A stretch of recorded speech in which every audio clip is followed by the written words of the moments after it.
नमस्कार दोस्तों, हमारे मध्य प्रदेश और महाराष्ट्र को भविष्य में जोड़ने वाली मनमाड़ इंदौर रेल परियोजना किसी परिचय की मोहताज नहीं है। इस परियोजना को स्वीकृत कराने के लिए काफ़ी संघर्ष क्षेत्र वासियों ने किया है। पिछले वर्ष सितंबर महीने में CCEA आयोग की स्वीकृति के पश्चात में इस परियोजना को बनाने हेतु प्रारंभिक प्रक्रिया शुरू हो चुकी है। हम लंबे समय से इस परियोजना के संघर्ष में जुटे हुए मनमाड़ इंदौर रेल संघर्ष समिति के साथ में कंधे से कंधा मिलाकर चल रहे हैं। स्वीकृति मिलना अलग बात होती है और उस पर निर्माण कार्य शुरू होना अलग बात होती है। यही इस परियोजना में चल रहा है। कहने को 359 किलोमीटर लंबाई की इस परियोजना को बनाने के लिए रेलवे विभाग के द्वारा पूर्व में इसका एक हिस्सा जो धुले से नरडाना के बीच में बनाने हेतु अलग से स्वीकृत करा लिया गया और उसका कुछ कार्य भी चल रहा है, लेकिन जो बाकी का हिस्सा है उसको बनाने के लिए अभी जो धरातल पर कार्यवाही है वह शुरू नहीं हो पाई है। मनमाड़ इंदौर रेल संघर्ष समिति के श्री मनोज मराठे जी हमें बताते हैं, इस परियोजना का काम धुलिया और नरडाना के बीच ज़मीनी स्तर पर चल रहा है। इस पर उन्होंने खुशी जाहिर की है, परंतु इस 50 किलोमीटर को छोड़ के बाकी हिस्से में देरी को लेकर चिंता व्यक्त उन्होंने की है। उन्होंने बताया कि इसकी लागत लगातार बढ़ रही है। वर्ष 2011 में जब उन्होंने इस परियोजना की ढील पोल को लेकर इंदौर हाईकोर्ट में याचिका दायर की थी, उस जनहित याचिका के जवाब में रेलवे बोर्ड के तत्कालीन चेयरमैन श्री महेश कुमार जी ने इसकी लागत कोर्ट के जवाब में मात्र 1700 करोड़ रुपए बताई थी। वर्तमान में इसकी लागत बढ़कर 18,000 करोड़ के पार हो गई है। इसके बावजूद भी सही समय पर इस परियोजना का कोई भी काम प्रारंभ नहीं हो पा रहा है। इस परियोजना में मध्य प्रदेश और महाराष्ट्र सरकार के द्वारा 10-10% राशि देना तय हुआ है। मध्य प्रदेश शासन इसकी मंजूरी दे चुका है, परंतु महाराष्ट्र सरकार ने अभी तक इस राशि को देने की मंजूरी नहीं दी है, जिसको लेकर संघर्ष समिति प्रमुख श्री मराठे जी ने महाराष्ट्र सरकार को पत्र लिखकर राशि देने का आग्रह किया है। साथ ही इसके लिए धुलिया सांसद जी से भी चर्चा करने का उन्होंने उल्लेख अपने पत्र में किया है। वहीं ताज़ा जानकारी के अनुसार मध्य रेलवे मुंबई ने भी महाराष्ट्र शासन को इस आशय का पत्र लिखा है।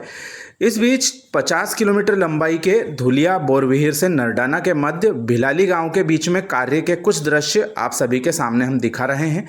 इस परियोजना में काम में मात्र 20 किलोमीटर के हिस्से में केवल गिट्टी बिछाने और कुछ जगह पुलिया के पिलर खड़े करने का काम हुआ है।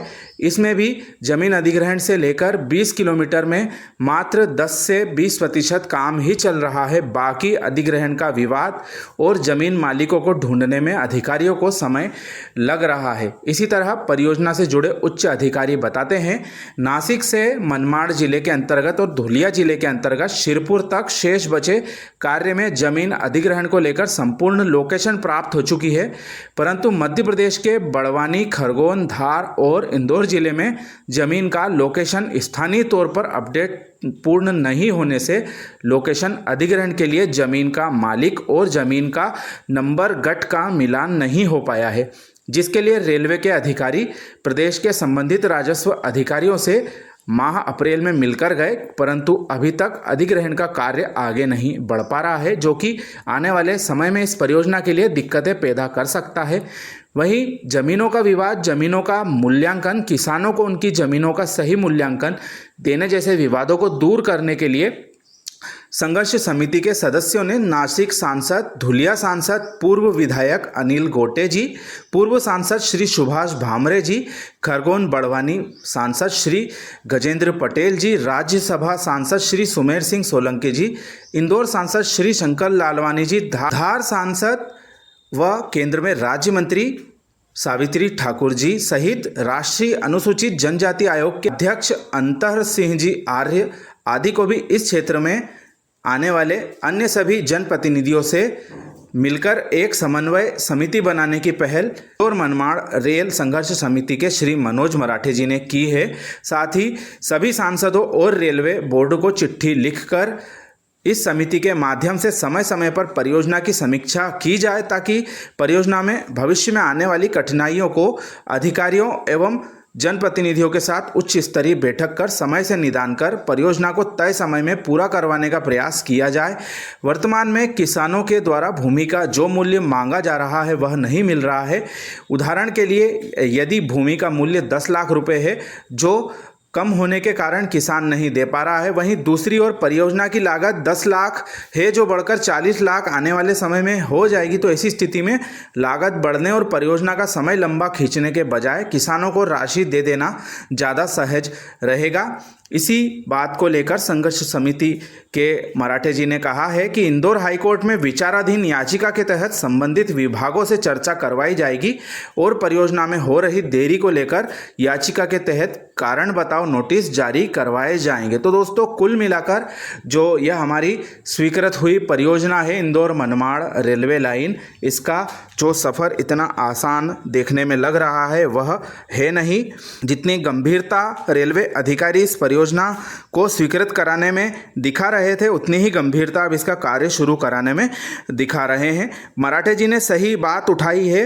पूर्व में जब इस परियोजना की लागत मात्र 1700 करोड़ रुपए के आसपास थी और अब 10 गुना अधिक बढ़ गई है, लेकिन यदि जमीनें लेने में ज़्यादा देरी की जाएगी तो इस परियोजना की लागत पर फिर से असर पड़ सकता है। इस बारे में स्थानीय प्रशासन और रेलवे को मिलकर जल्द से जल्द प्रक्रिया शुरू करवाना चाहिए। साथ ही जो टेंडर आदि का कार्य है वह भी जल्द से जल्द उसकी भी प्रक्रिया तेज गति में होना चाहिए ताकि हम इस परियोजना का जो कार्य है धरातल पर उतरते हुए देख सकें। जो क्षेत्र के जनप्रतिनिधि है क्या इस परियोजना के सही क्रियान्वयन के लिए समिति बनाने के लिए रजामंद होते हैं या हमारे जो अन्य प्रोजेक्टों का हाल चल रहा है बिना मॉनिटरिंग के जो कार्य ठंडा पड़ा हुआ है, जो कार्य 5 सालों में पूरा किया जाना था उसको पूरा करने में 15 से 20 साल से भी अधिक लग रहे हैं।